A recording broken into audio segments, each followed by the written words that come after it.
Hello जी, राम राम जी सभी को। ओम नमः शिवाय। आज मैं आपके लिए लेकर आई हूँ गणगौर की कहानी। एक समय भगवान शंकर नारद एवं पार्वती को साथ लेकर पृथ्वी पर घूमने चल दिए। भ्रमण करते हुए तीनों एक गांव में पहुँचे। उस दिन चैत्र शुक्ल तृतीया थी। गांव के लोगों को जब शंकर जी के आने की सूचना मिली तो धनी स्त्रियां उनके पूजनार्थ नाना प्रकार के रुचिकर भोजन बनाने में लग गई। इसी कारण से उन कुलवंती स्त्रियों को आने में काफ़ी देर हो गई। दूसरी ओर अकुलीन निर्धन घर की स्त्रियों ने जैसे बैठी थी वैसे ही थाल में हल्दी चावल जल ले जाकर शिव पार्वती की पूजा की। अपार श्रद्धा भक्ति भाव में निमग्न उन स्त्रियों को पार्वती ने पहचाना तथा उनकी भक्ति पूर्वक दी गई वस्तुओं को स्वीकार कर उन सब के ऊपर सुहाग रूपी हल्दी छिड़क दी। इस प्रकार मातेश्वरी गौरी से आशीर्वाद तथा मंगल कामनाएं प्राप्त कर वे स्त्रियां अपने अपने घर चली आई। तत्पश्चात कुलवंती स्त्रियां 16 श्रृंगार 56 प्रकार के व्यंजन सोने के थाल में सजाकर आई।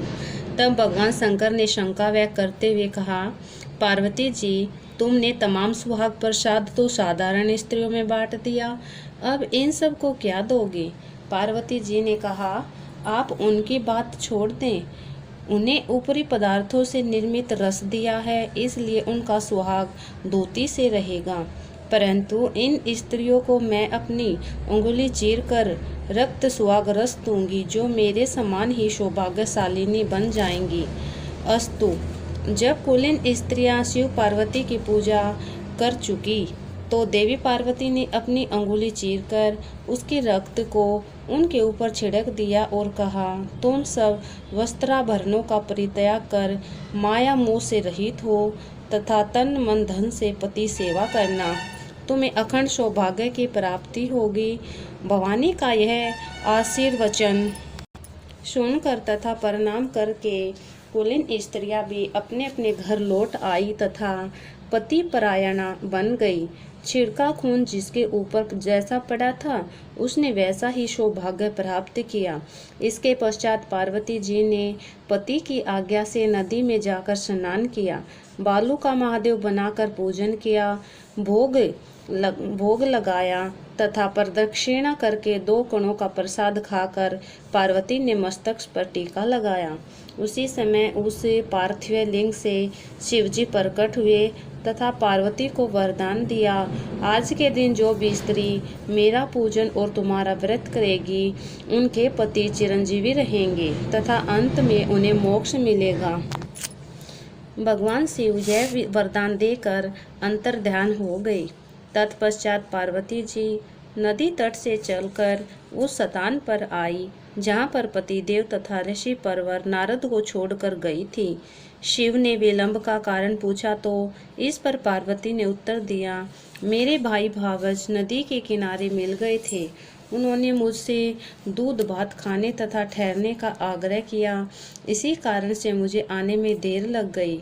ऐसा सुनकर अंतर्यामी भगवान शंकर स्वयं दूध भात खाने के लिए चल दिए। पार्वती जी ने जब समझा कि डोल की पोल खुल जाएगी तो अधीर होकर पति से प्रार्थना करती हुई शंकर जी के पीछे पीछे चली। पार्वती ने जब नदी की ओर देखा तो पाया कि एक सुंदर माया का महल बना हुआ है, उसमें शिवजी के साले और सलहज विद्यमान थे। ये लोग जब वहां पहुंचे तो उन लोगों ने अगवानी तथा स्वागत सत्कार किया।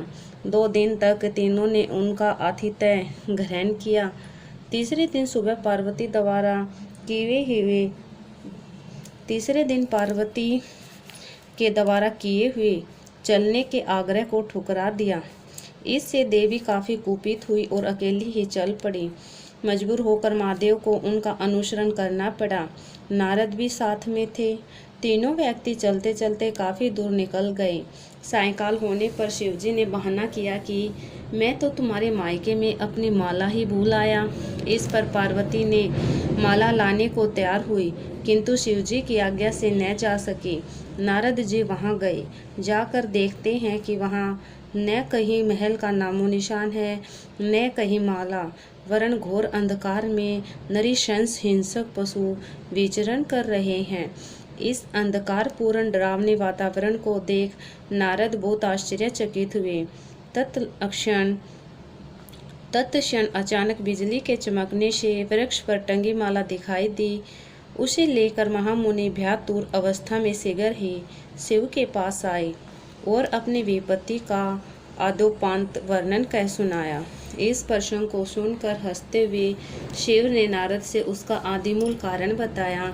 हे मुनि, आपने जो कुछ भी दृश्य देखा वह पार्वती की अनोखी माया का प्रतिफल है। वे अपने पार्थिव पूजन की बात को आपसे गुप्त रखना चाहती थी, इसीलिए उन्होंने झूठा बहाना बनाया था। फिर उस असत्य को सत्य करने के लिए उन्होंने अपने पतिव्रत धर्म की शक्ति से झूठे महल की रचना की। इसलिए सच्चाई को उभारने के लिए ही मैंने माला लाने के लिए तुम्हें दोबारा उस स्थान पर भेजा था। ऐसा जानकर महर्षि नारद ने माता पार्वती के पतिव्रत प्रभाव से उत्पन्न घटना की मुक्त कंठ से प्रशंसा की। जहाँ तक उनके द्वारा पूजन की बात को छिपाने के सवाल है, वह भी समाचीन ही जान पड़ता है, क्योंकि पूजा छिप कर ही करनी चाहिए। मेरा यह आशीर्वाद है कि जो स्त्रियां इस दिन को गुप्त रूप से पति का पूजन कार्य संपादित करेंगी, उनकी कृपा से समस्त मनोकामनाओं की पूर्ति होगी तथा उनके पति भी चिरंजीवी होंगे। चूँकि पार्वती जी ने व्रत को छिपाकर किया था, उसी परंपरा के अनुसार आज भी पूजन के अवसर पर पुरुष उपस्थित नहीं रहते हैं। इसी के साथ हमारी गणगौर व्रत कथा की कहानी है जो वो समाप्त हुई। अगर आपको कहानी अच्छी लगी तो इसे लाइक करना, शेयर करना और हर रोज़ कहानियाँ सुनने के लिए चैनल को सब्सक्राइब ज़रूर करना। धन्यवाद।